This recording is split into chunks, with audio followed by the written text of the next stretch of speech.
Academy!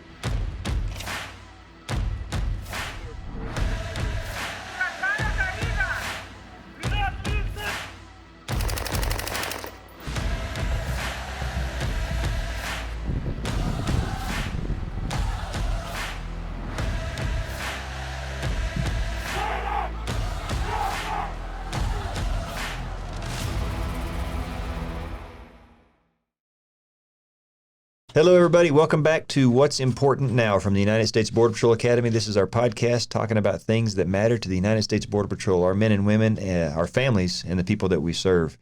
So visiting us today, we have a Chief Patrol Agent from one of the busiest sectors. If you've been watching the news, what's going on in South Texas, in fact, been going on for several years now, that is ground zero for the border surge that we're seeing and the past several surges that we've seen. Chief Matt Hudak, good friend of mine and one of our great leaders in our organization. Chief, thanks for being here.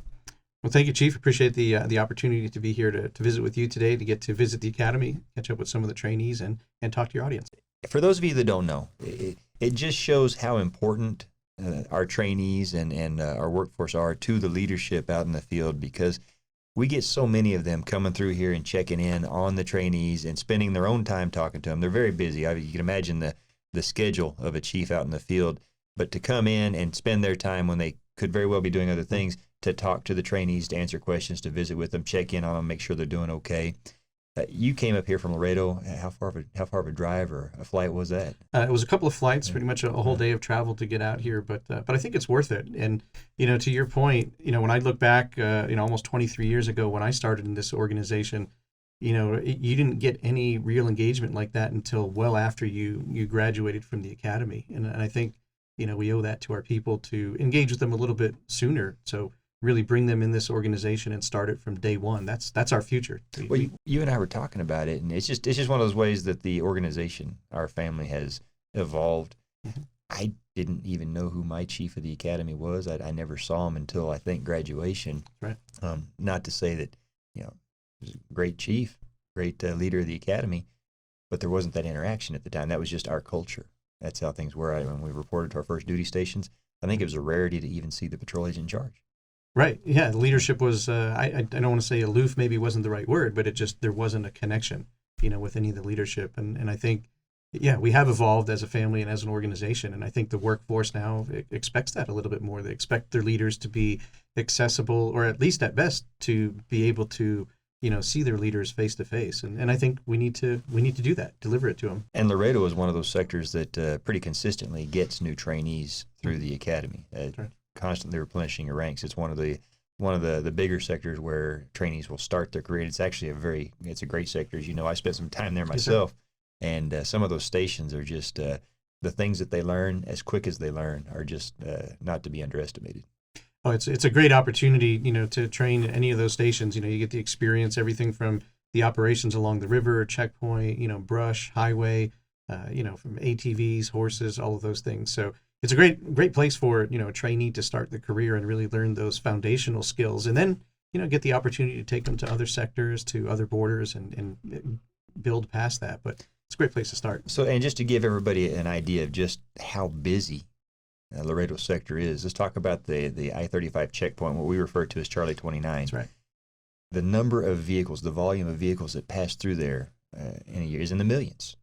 Correct. So right now we're seeing, and we still have some trade restrictions and travel restrictions on the border right now. So a lot of the just recreational traffic is not coming across, but we're seeing now 11 to 12,000 vehicles per day going through that checkpoint per day, with a little over half of that being commercial tractor trailers. And that's slow compared to what it should be because of the pandemic. Absolutely. Yeah, it's lower than what we would be expecting. I think when I was there, it was on the order of 3.4 million vehicles a year would go through. Is that just cargo? No, that's the vehicles altogether. So yeah, several million. We're closer to 4 million now. And when we look at it, even in terms of CBP's structure, if that checkpoint was a port of entry, it would be the fourth busiest in the country. And so that is one location of one station in the Laredo sector. In the sector, that's correct. So that gives you an idea of just how busy those men and women are. And oh, by the way, securing the border and handling the surge that's coming across. Absolutely, and taking all of that at the same time, and really not relenting on any of it. So the volume is kind of one of the things that describes the work of the Border Patrol. And when we make arrests, usually it's on the order of dozens or more at a time, and the narcotics that our men and women seize, we talk in tons. We don't talk in grams or ounces. And so just the volume can be overwhelming, And so you have, I think, 170 miles of border. Actually, we have 136 miles. 136, okay. Right. So of that 136, right now, how many apprehensions last year did Laredo have? Oh, last year we had a little over 50,000 last year. 50,000 arrests for the entire year. And the narcotics? Oh, we're well over 100,000 pounds. Yeah. And so this is just one sector. That's one sector. And so you have, roughly 2,000 employees in Laredo. And you can imagine just on a 24/7 basis, that does not take into consideration the rescues. That doesn't take into consideration any of the other responses, the humanitarian efforts that we've been doing. That's just the law enforcement efforts. And of those, you have a good population that were criminal aliens. Criminal aliens, right. Or wanted fugitives. Wanted fugitives coming across illegally, the narcotic smugglers, sexual predators. That's something that is just a day in the life of a Border Patrol agent in South Texas, especially in Laredo.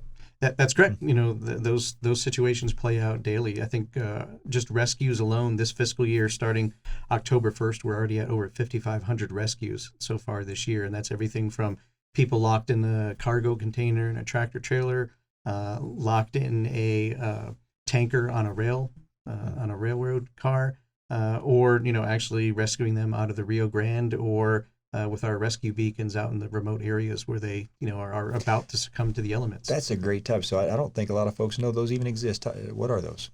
So we have two different types of beacons out there now. We have some fixed ones. We have 4 of those, and then right now we're in the process of deploying a total of actually it'll be a total of 14 of these more portable ones that are actually a small like a utility trailer, and it has about a 40-foot tower that extends from it, and it has a placard that covers a couple of different languages with a button, and it's basically if you're in distress and you need help, push that button. And then that sends a radio signal to our communication center. That word is sent directly to the agents out in the field, and within a couple of minutes, they can respond and provide whatever aid is needed. And that's something that we, the Border Patrol, do on our own.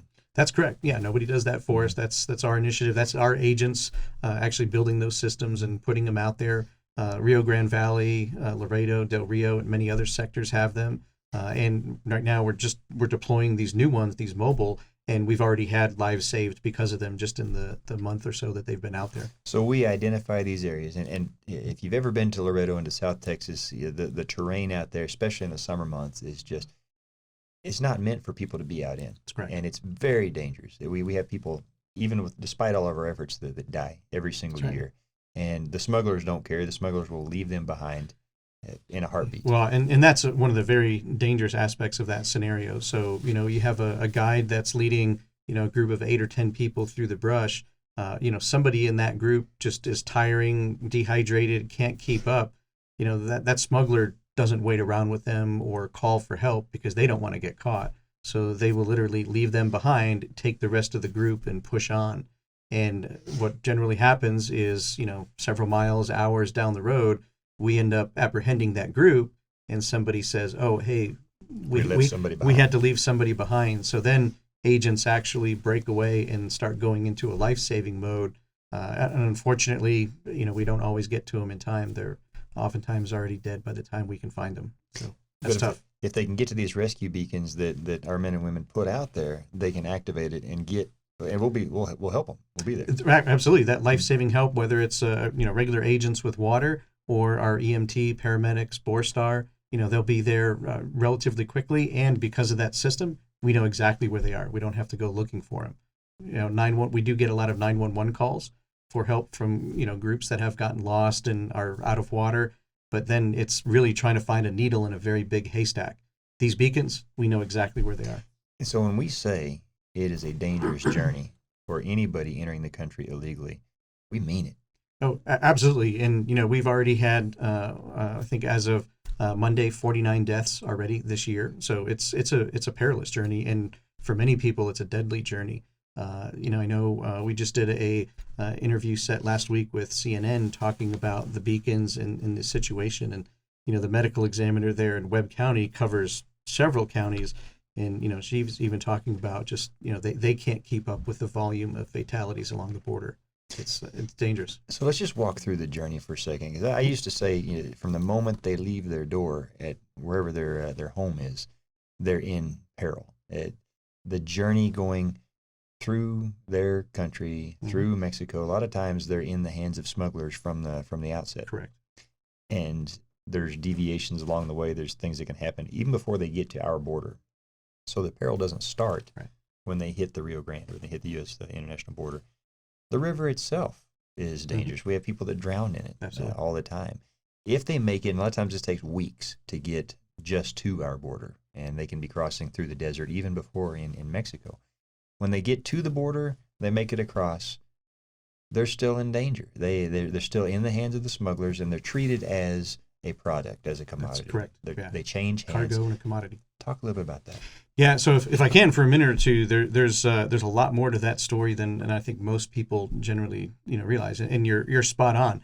That moment that they actually step foot out of their home, they start this journey, they're in danger. They are generally contracting in a way with criminal organizations in the country that they start from, all the way through the intermediate countries until they get to the border. So they're being moved. They're putting their lives, their kids' lives, into the hands of clearly people that are criminals and criminal organizations. And they don't look at them as people. It is cargo, it's a commodity.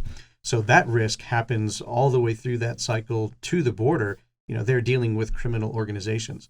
What we have seen become more prevalent now is that they actually get exploited while they're through that process. So you're putting themselves in the hands of criminals, but then they're actually being held prisoner by them. And the price just went up another $1,000. If you want to move on, now you got to pay me. I know you already paid the rest of the organization, but now you got to pay me. So they're getting extorted for more money. And then you just have the physical dangers, like you said, of getting across the Rio Grande. And, we do see a high number of drownings all along the entire Rio Grande border. It looks like a very peaceful area, but that river can be very dangerous. So you have those environmental constraints. And then once they do get across the border, sometimes it's an effort to quickly get them to a stash house. And we've interdicted a huge number of stash houses, over 6,000 aliens from stash houses in Laredo. It's a huge number. Explain to everybody what a stash house is. So a stash house is generally it's a house, apartment, sometimes hotels, but it's a location where the smuggling organizations will take the migrants after they make it across the river into the U.S. They'll bring them to this location and they'll hold them there until they can arrange the transportation to bring them farther north. Sounds a lot like a warehouse to me. Well, many of these are, because we've seen houses even in nice neighborhoods that you wouldn't expect, 50, 60, 100 people inside a 2, maybe 3-bedroom house. And that's in the middle of COVID. So very dangerous situations there.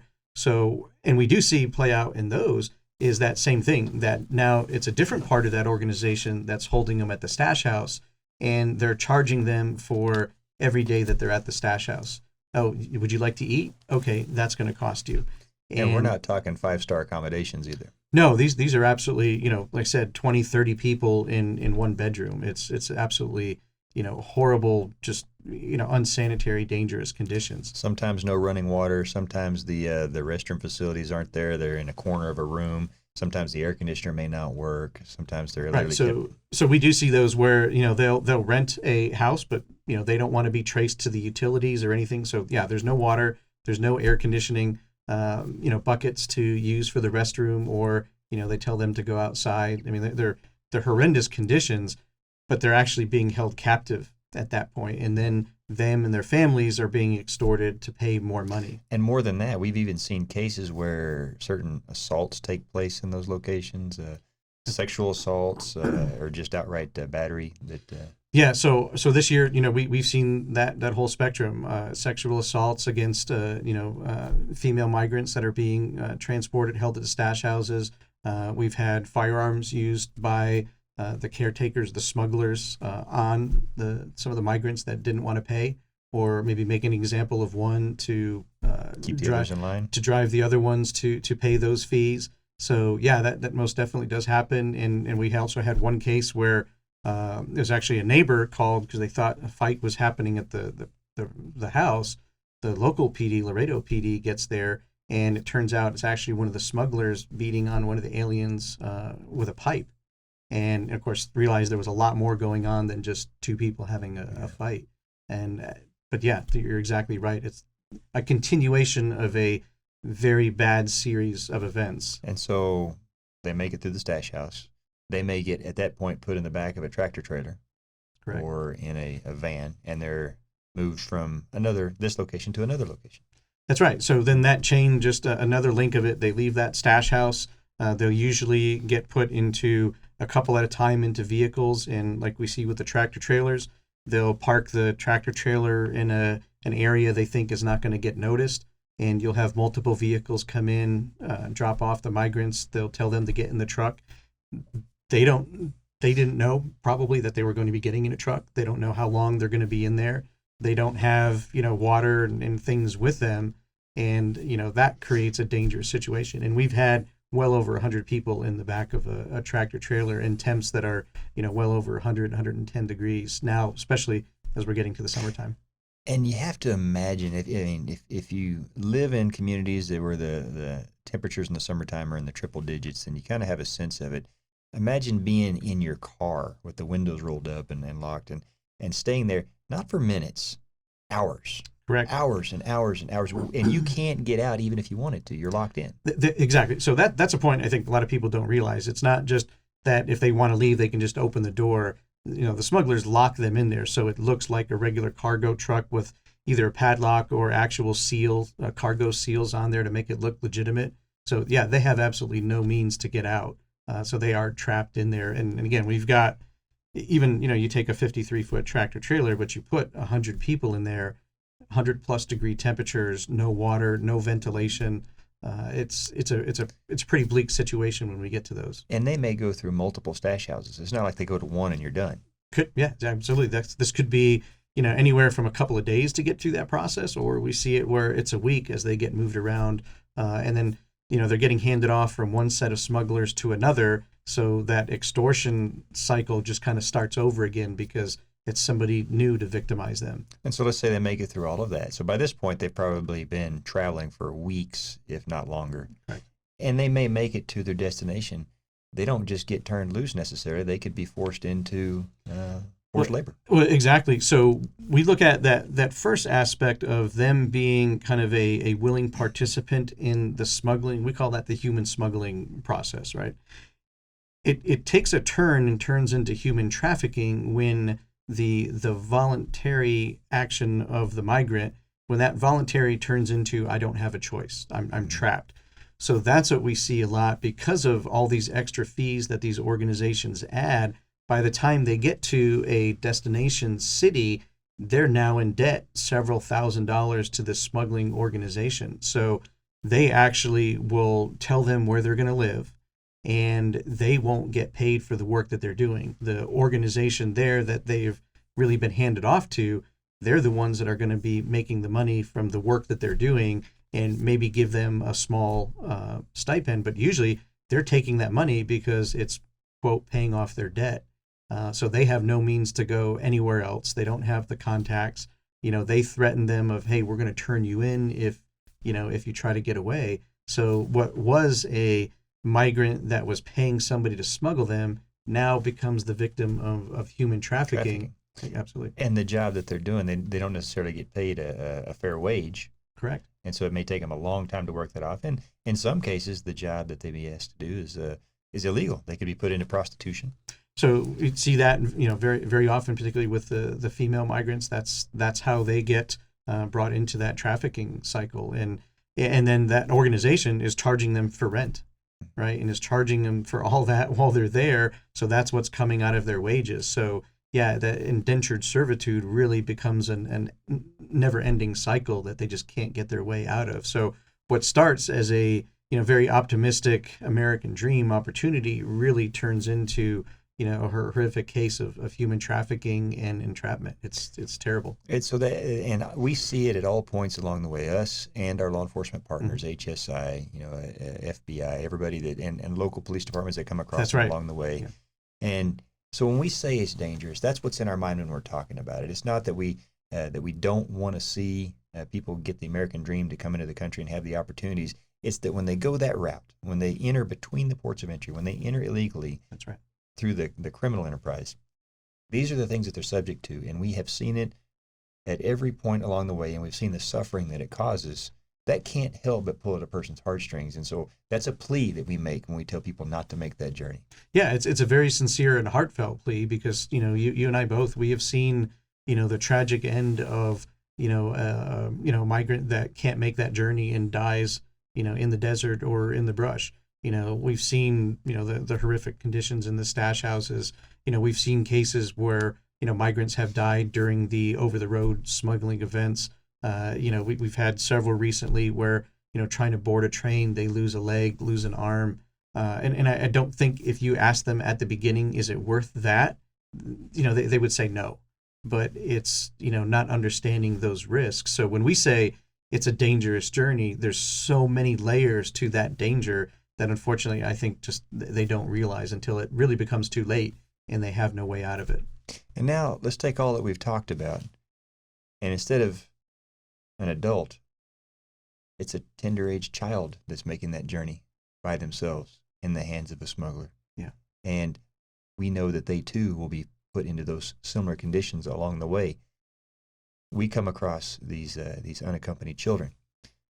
They're in our custody until they can go into ORR, right, ORR.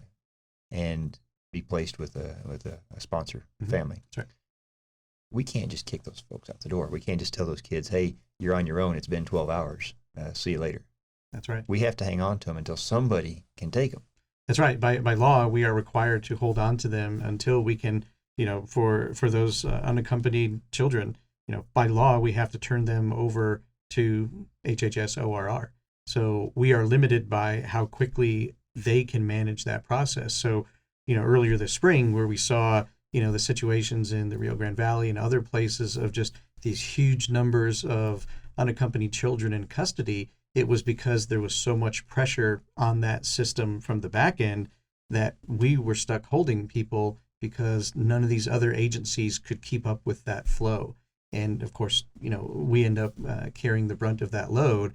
So, by law, we have 72 hours to turn them over. Well, that agency was never in a position to be able to maintain that flow. And that's an important point. So the entire system, we're the start of that system. Absolutely. And all throughout, whether it's ICE ERO or whether it's HHS ORR or sponsor families down the road or even the immigration courts, there's only so much capacity that system, that chain has. Right. And when the flow or the events overwhelm that system, something's got to give. And because we are the front end of the system and we're actually the only ones that cannot say, no, we can't. That's correct. They end up building up, or they have in the past built up in our custody. And that's where you started seeing some of those situations where we had a lot more people being held for longer than they needed to be held. Or than we ever wanted to. But really, like you said, yeah, we have no choice in it. And the position in that pipeline where our organization is, like you said, at the very beginning. So as we are responsive to whatever we're interdicting out there. So if it's 5,000 people a day coming across the border, that's what we are going to be intercepting, apprehending. So that could be a very large, water main that we're, in terms of volume that we're dealing with. Well, all these other organizations may be limited to a garden hose amount of volume that they can handle. So that's what ends up happening. We have just this huge amount of population that builds up because these other organizations, and you name them, everybody is in that same situation. And it's not a lack of willingness on their part. It's just that's all they can handle. It's just a reality, and it's a combination of budget and just capacity that they have within their organization. So what you see now, where HHS has, put these temporary facilities on some Army posts, other things, is really just their response to try to increase that capacity to handle that inflow. Much the same things that we did in the past. Absolutely, is that same use of facilities just because you need extra space to, and most of us are parents. right? We have kids, so when you see a kid in that situation, you can't help but feel, just the tragedy of it. So we as an organization want to do everything that we can to take care of that child, take care of them the way we would want somebody to take care of our child. So that's difficult, but that's why we need the space to be able to do it, and why we've had to expand some of these tent facilities just to have space to try to do it right. And the part that needs to be said and can't be forgotten is what we want to be out there doing is border security work. We want to be stopping bad people and bad things from coming in. We can't turn a blind eye to the migrant surge for humanitarian or economic reasons. We have to address that when it's right in front of us. But that has the symptom or side effect of keeping us from engaging in the border security mission. Well, that's it. And day to day, that's what keeps me up. Is our mission is a national security mission. Our job is to be out there stopping any threat coming at us between the ports of entry. Now, reality is when it comes to people, we don't know they're a threat until we know who they are. Right. So immigration really isn't our primary mission, but it's just something that we have to go out and do every day to be able to identify, literally thousands of people that we may be encountering in any given day. And by doing that process, using the technology, we do intercept. We had, I think we just did a tweet last night of within 24 hours, we had one person with a warrant for premeditated murder, an active warrant for that. Another one with a warrant for aggravated sexual assault of a minor. And those are just, like Dick said earlier, just daily examples of the things. But we can't identify those people until we stop and identify everybody. Right. So we end up having to do that. And it's frustrating for us because we know criminal organizations are going to capitalize on that chaos as they see it. So if they can push, 1,000 people through an area per day, they know the agents are going to have to be out there to deal with them. That's going to take up agent manpower in the back end to detain them and care for them. Well, that's the opportunity to try to get smuggling loads of narcotics north, to smuggle weapons, currency, and ammunition into Mexico, or, for ones that really have a criminal history that we definitely don't want coming into the country, that opens up the opportunity to them.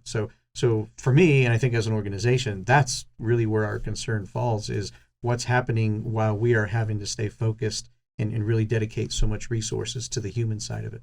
And speaking of those resources that have to be dedicated, I want to we talked about this earlier this morning, kind of take everybody through the coordination and the effort that it takes when we deal with hundreds of thousands of arrests across the southwest border in a year.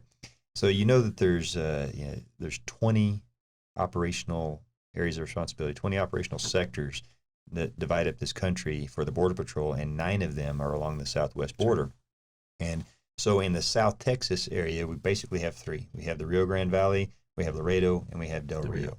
And these are not kingdoms that operate in a stovepipe. We are all one big U.S. Border Patrol, and so we work together. And so if a sector is very busy, they may send detailed personnel from other sectors to augment that workforce over there and help out. But also, and this is where you find yourself right now, helping with the movement and the processing of the detainees once they're in our custody. That's right. So if Rio Grande Valley is extremely busy and Laredo can afford to provide the assistance, some of those detainees may be put over into Laredo for processing to alleviate some of that stress. That's right. Talk a little bit about what you're going through right now and what that entails from the different sectors to make that happen. So we kind of look at that. It's kind of like a load sharing or load balancing. So one of the challenges that I've got in Laredo is we don't have the family units that, like we see in RGV and many in Del Rio, that come across the river looking for an agent to at least not right now. Not right now, right. So everybody is being run by a smuggling organization. So everything is something we have to go after. But fortunately, we're not seeing the same volume that our neighboring sectors are. So, yes, we do work together. So myself and the chiefs to my left and right, we communicate all the time. So, we spent several months supporting the Rio Grande Valley with taking family units that they apprehended there, bringing them to Laredo so that our agents could help with the processing. We were supporting the Del Rio sector with doing some of that as well. And that's just how this organization, we kind of refer to it. It's the U.S. Border Patrol. It's not Laredo Sector or the Rio Grande Valley Sector or our northern border sectors as well. We're all in this together. So there's a lot of coordination, and it's challenging too, because each demographic set, each population has its own set of requirements. So we talked about the children and unaccompanied children. There's very descript, very set standards that we have to meet, that we have to maintain. So we have to balance that through the process.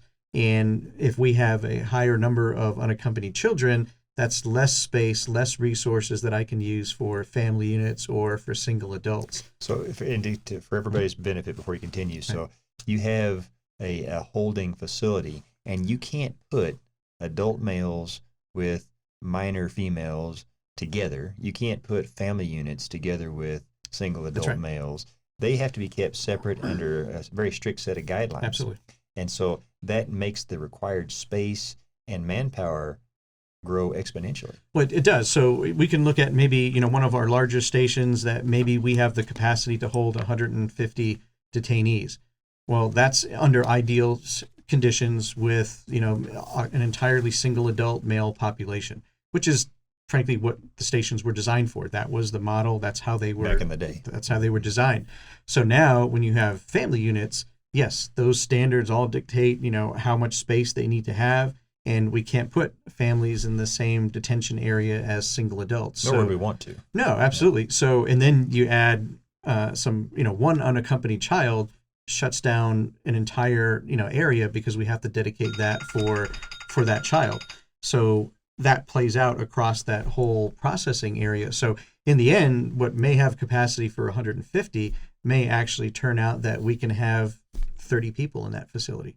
Because each child needs to have his dedicated space, and we don't mix those populations. Absolutely. So that adds a whole other level of complexity to the issue that I don't think a lot of folks would know about. That's right. And it's a lot more complicated than just just moving the sheer number of people, because just the number of people is a challenge enough. But yeah, it's all the nuances of what are their particular classification, that population, that demographic. Adds a whole set of complicating factors to that.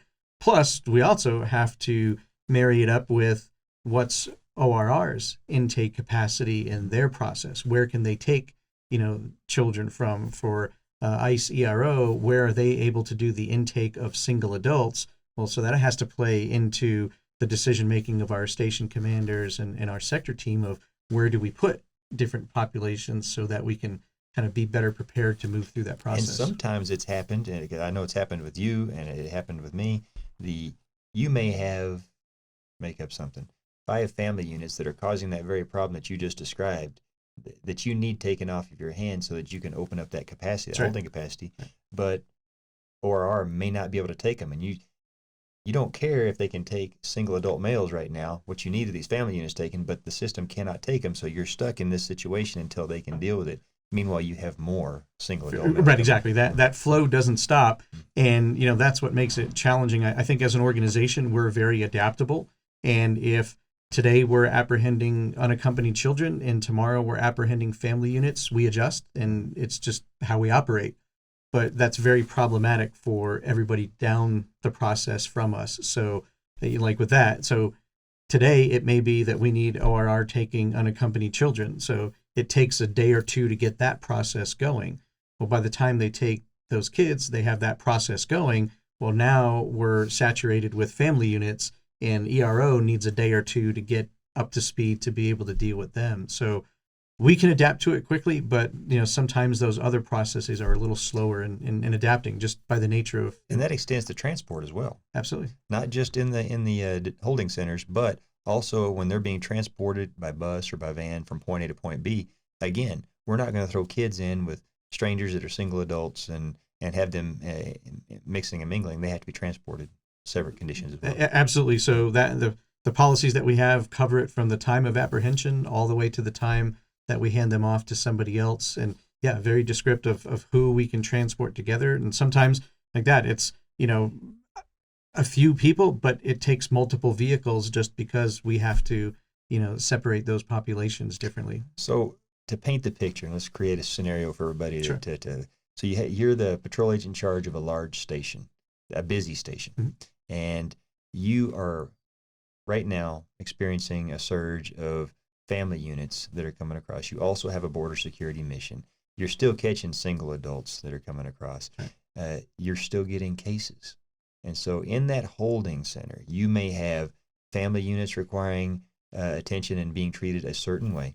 You may have single adults that are requiring treatment a certain way. Right. You may have a smuggling case that requires all the witnesses be separated and you're interviewing the principal. You may have a narcotics case where you need to store the narcotics. You may have the consulate from Mexico that may need to talk to some of their folks. So you have to dedicate space to that. Some of these people are from Central and South America. Some are from Mexico. How they are processed is completely different. Some will have voluntary returns. Some will have NTAs. Some will actually be prosecuted. Right. Starting to get the picture for just... Yeah, and then you add in there some criminal aliens, somebody with, a warrant for premeditated murder, not the person that we're going to put in in a regular detention area with other people. So that adds some constraints to it. And then, also the challenge of, not everybody that we arrest is from Mexico or Central America.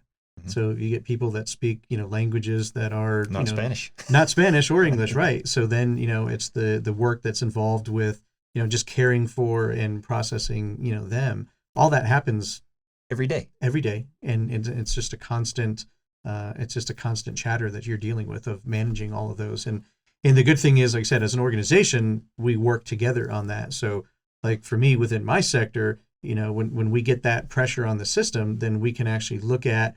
And the different stations will step up and, okay, we'll take care of the family units here. Okay, we'll have the unaccompanied children, and we can kind of manage that flow a little bit better to a point. Yeah, but there's always limits. And there's always limits. So it's understandable when you start to see our men and women get a sense of frustration or being stressed, because the scenario we just described, as I said, is every single day, and not at one station, but at most of the stations along the southwest border in particular. Yeah, and I would say now even extend that to the northern border. The volume of arrests aren't there at the northern border, but like you said earlier, there's support coming to the southwest border from all across the country. So, whether, if you're in Laredo Sector, Rio Grande Valley, you're dealing with it every day. But if you're in some of these northern border sectors, and I know we have agents, with us from Buffalo, Holton, other sectors on the northern border, they're feeling it. Because those agents are down here away from home, working it away from home. Plus, their brothers and sisters that are back up there working, they're losing some of that help because it's down here with us. So organizationally, you may not be on the southern border, but it is impacting, this entire organization. That's a great point, and our border security mission. Absolutely, because there's still threats on the northern border. There's still threats on the coastal. Absolutely, all the way around. Yeah. And whenever you're short of manpower, then that mission suffers. Absolutely. And, criminals, I don't think, to be a successful criminal, you let an opportunity pass you, right? So I think that's, you'll see that happening. And we know that's happening. We see that where, we get inundated with a couple of groups of migrants. And then, we obviously are looking for that. So at the same time that's happening, we'll detect a narcotics load that's trying to be moved 10 miles upriver.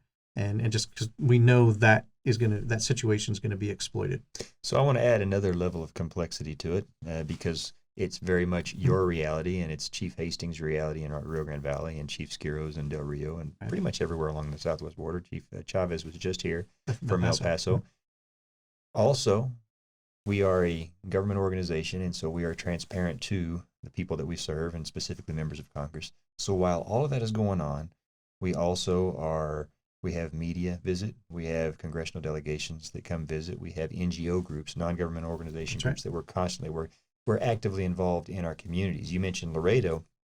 I want to make clear for everybody, and I think you'll agree, Laredo's a great city. It's a very great community. Awesome community. There's bad things that are happening along the border that does not define that community. And I think they would want us to make sure that we put that out there. No, absolutely. For a city of roughly 250,000 people, it's 250,000. It's actually one of the safest, cities in Texas, and I think certainly along the southwest border. But it doesn't happen by accident. It's a lot of teamwork that goes into that. But you're right. But that adds to, at the sector level, all of these things are taking place while that entire scenario is taking place. Absolutely, and we're committed to. I'm very proud of the work that our agents do Everything that we do from our social media side to our more conventional media side is sharing that information. There's nothing there that we're trying to hide. It's actually going out of our way to try to be transparent about what's happening, because the truth doesn't have an agenda. It is the reality. So sharing that, getting that out there, so our agents know, people understand, or at least can see what they're dealing with day to day, but also for the community. It's good for them to know what are some of the challenges, what are the things that we're seeing, and like in a city like Laredo, to see what us working together with the Laredo Police Department, Webb County, Texas DPS, all the federal agencies, we're all working together to keep that community safe. Great partners. Awesome partners, and the great partnership, and I think that is why Laredo is in such great shape, and why the trade is so vibrant there, because it is a very safe and very prosperous city.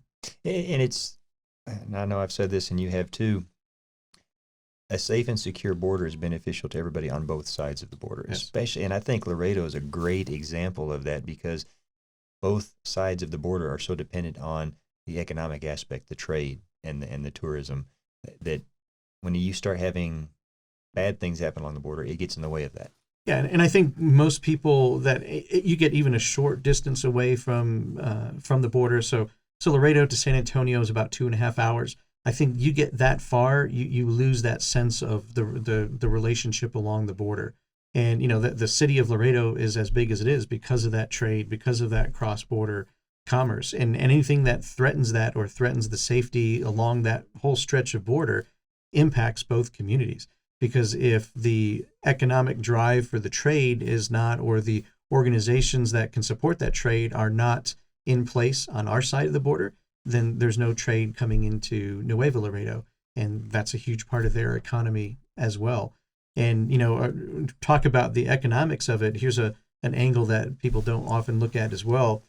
When we look at the fees that the migrants are paying in terms of smuggling fees to these organizations, if we put a kind of general cost of about $8,000 per person, and let's just say in the month of May, for example, we apprehended a little over 1,000 people.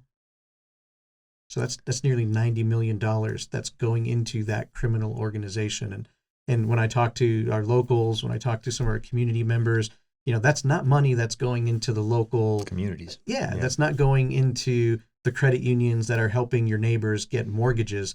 That is money that's going directly back across the border to pay for the weapons, to pay for the ammunition, to pay the organizations that do the extortion activities that may be used to kill police officers in Mexico, and really to subjugate the communities on the other side of the border.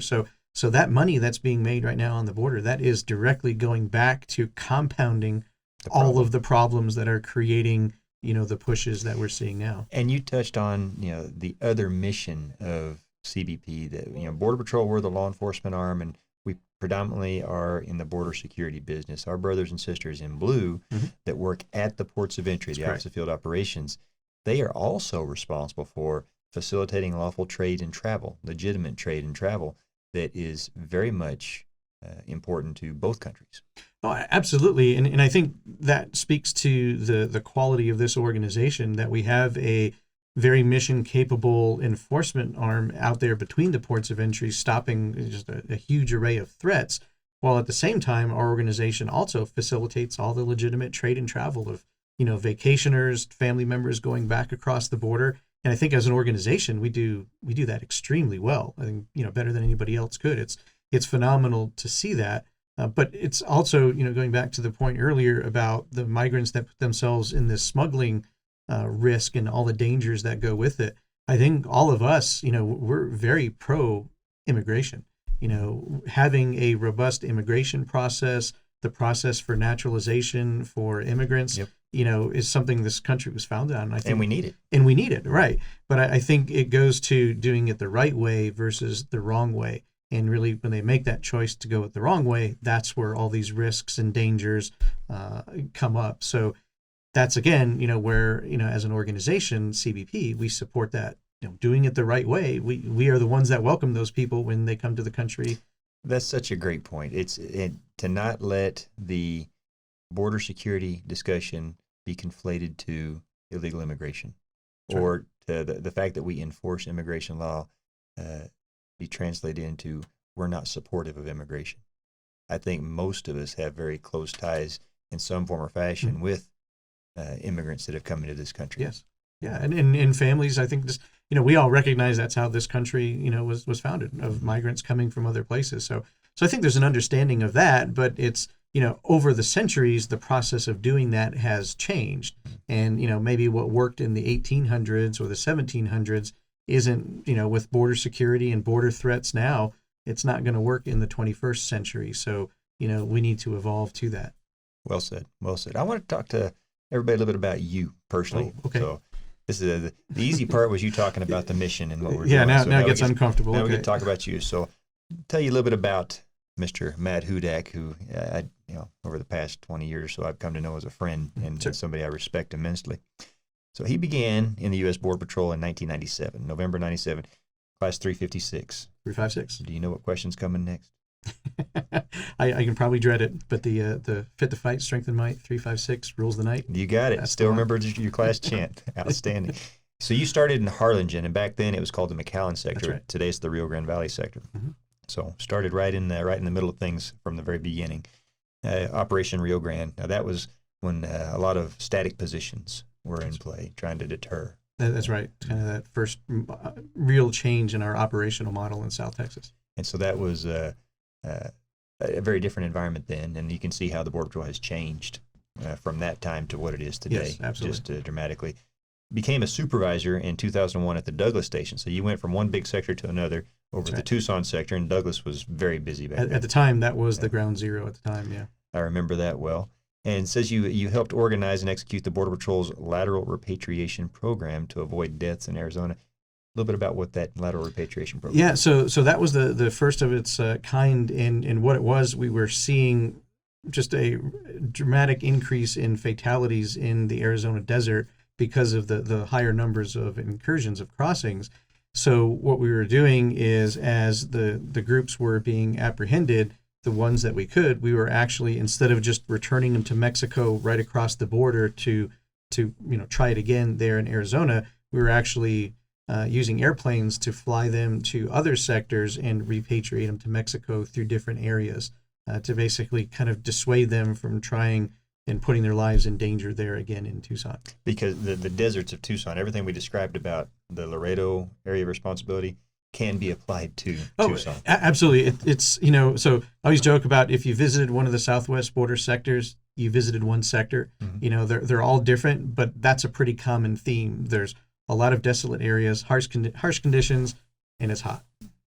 That's pretty well said. Yeah. I'm trying to think if there's any place that doesn't fit that criteria. Maybe San Diego. But that may be a little different. But even there, not too far from the coast, you're back in the mountains in the desert. So you left Douglas in 2004, and you went to headquarters, Washington, D.C., and you led the Enforcement and Technology Division. Now, that's an Information Technology Division, I'm sorry. And that's another aspect that kind of really helped out our processing capabilities and all that entailed with our technology of the day. Brief description about what you did there. Yeah, so that was a really exciting time to do that, because we had just done the creation of CBP in 2003. So I got there roughly a year after that happened. So Border Patrol had kind of been doing things its way for many years up to that point. So we just turned kind of into the 21st century, and really our technology was decades behind that. So that was the mission I got from Chief Aguilar at the time, was get us to current state. So, we had teams working on everything from radio communications to the mobile technology to even our land and network infrastructure, our computers, our technology for processing the biometrics for identification. We had so many different projects going on just because they had it had never been a priority up to that point. So let me for everybody that's listening, paint a picture, because Matt's very humble about this. Imagine going from the analog, old-style CB radio kind of communication that wasn't encrypted to what we have now, the digital communications that are much better in terms of the areas they cover, to the phones that we now use, and then going from a processing standpoint, literally filling out the 213s on triplicate carbon copy forms by hand. to a robust database that actually tracks, and we can run record checks and do biometric data so much better.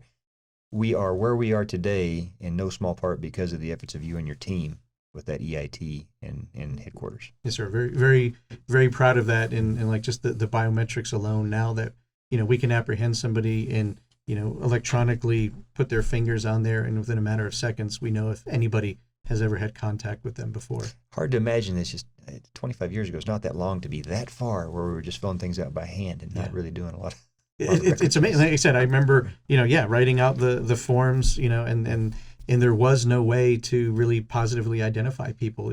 At worst case, if, you actually would roll somebody's fingerprints and submit them, you were looking at, a couple of weeks to get that returned back. And, now where we are. And so 2007, welcome to Laredo for the first time. Yes, sir. Assistant Patrol Agent in charge, which are now called Deputy Patrol Agents in charge, but of the Cotulla Station of the Laredo Sector. So up there close to San Antonio, that's a plus.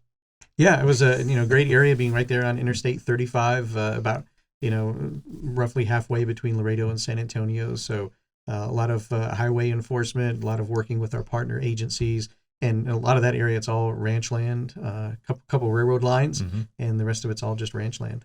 Then you were acting patrol agent in charge of the Laredo Sector Intelligence Unit.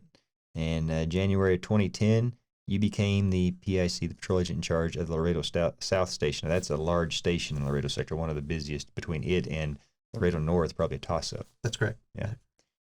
What'd you think of that? That was your first foray into the large station. Yeah, so it was interesting, and even now, Laredo South really covers the urban area in Laredo that matches up to the urban area in Nuevo Laredo. So it continues to be our highest traffic, highest volume area in terms of arrests, also of assaults against our agents. So it's a very challenging operational area, but we had a great team, and I think that's something that where there's a challenge, that's where you want to be. And, so I really enjoyed the opportunity of being there at the station. And then you kind of transitioned to help stand up the South Texas campaign, which really was a focused effort at targeting those that were responsible for the traffic that's coming across, whether narcotics, whether it be people. It was those transnational criminal organizations and our concerted effort to actually go after, in partnership with all the other law enforcement entities in the area, to really take it to those organizations. So you helped stand that up. You also were the division chief in Laredo Sector, and then finally decided to leave Laredo and became the deputy chief of Del Rio Sector. Spent some time there, and then you entered the ranks of the senior executive service and became chief of the Big Bend Sector. It used to be called Marfa Sector. That's right. Which is between Del Rio and El Paso, along the Big Bend National Forest, right? Spent some time there, and then with your background and subject matter expertise of the Laredo's AOR, they brought you back to assume command of Laredo Sector, where you are today. Yes, sir. So that was July will be a year back in Laredo, and great being back with the team, and like you said, the community itself just is the bonus of the great partners, and certainly being in South Texas is good. And like I said, where there's a challenge, that's where we want to be. And I wish we weren't having to deal with some of the challenges that we are now, but I'm happy to be part of the team that's doing it. So it's a very impressive career, and obviously you have devoted a lot of yourself to this mission and this green family of ours. Any particular moment in that career that's a highlight for you that you look back on with more fondness than the rest? It's tough, to look at it, because there are so many fun times and opportunities. I think the ones that I would say probably would be when, whether it's through the STC or some of the things that we're doing now, when we get to really deliver a consequence or something that has a much larger impact, that gives you a lot of pride. I think you talked about some of the technology stuff that we did. We're still seeing some of it come to fruition today. It's neat to be kind of at that part that got that process going. But I think the most proud moments all revolve around things that I've been able to do for our people.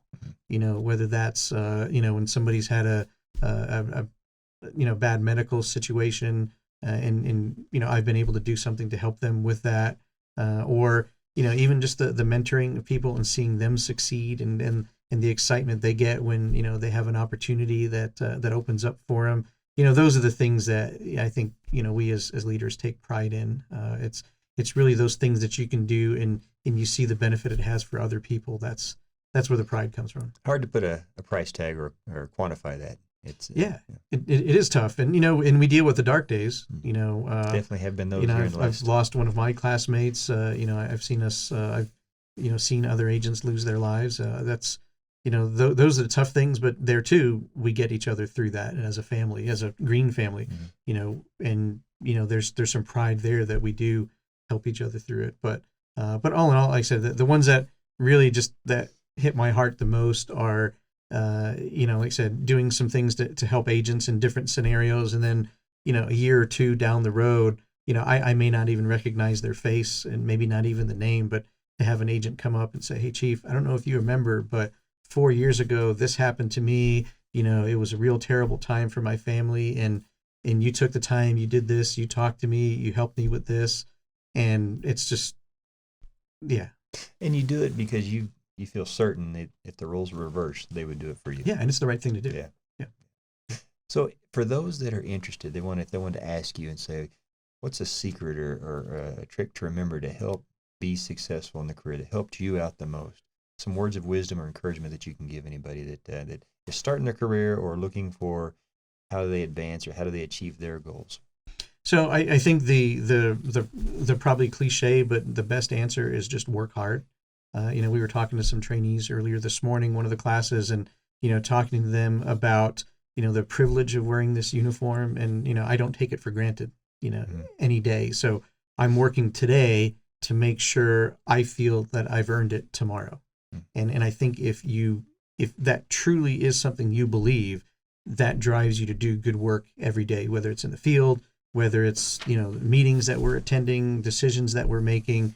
It's all of those different things, and it's really the work that you do today opens up the doors tomorrow. So if somebody, one of our agents wants to be in the chair that I'm in one day, I think that's the best advice: is do your best, do good things today, and then that will help open up doors. It's not about trying to wedge the door open. It's doing good work each and every day, and it gets those opportunities. And that causes the doors to open. Absolutely, it does. And then, that's what, really I look, everybody owns their own brand, right? You define who you are.